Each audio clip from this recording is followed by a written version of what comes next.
Well, I'm here with my second attempt at a digital devotional or whatever we want to call these things. This time I've been thinking about Jeremiah 29:11.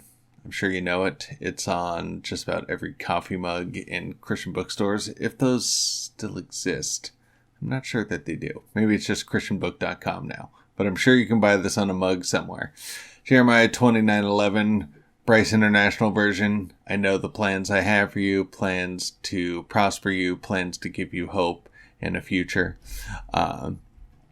Nice words, beautiful words, encouraging words.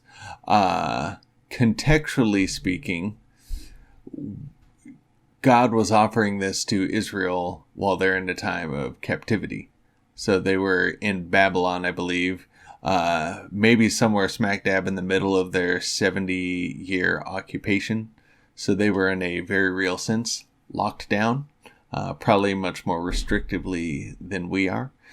And so I think knowing the context of that makes the passage a little more powerful and a little more useful in our present context.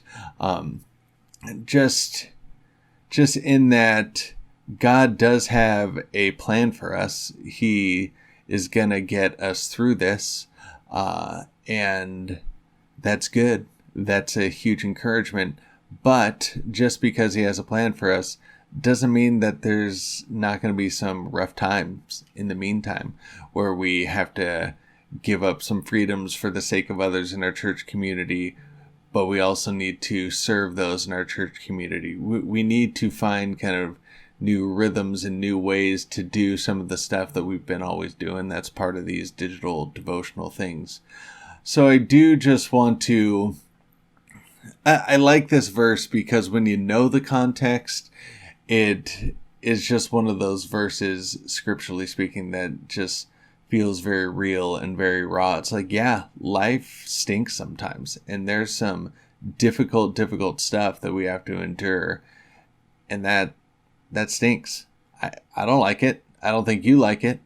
But God is there and God does have a plan. Sometimes that plan, like with Job, some of the things that God allows, it boggles my mind.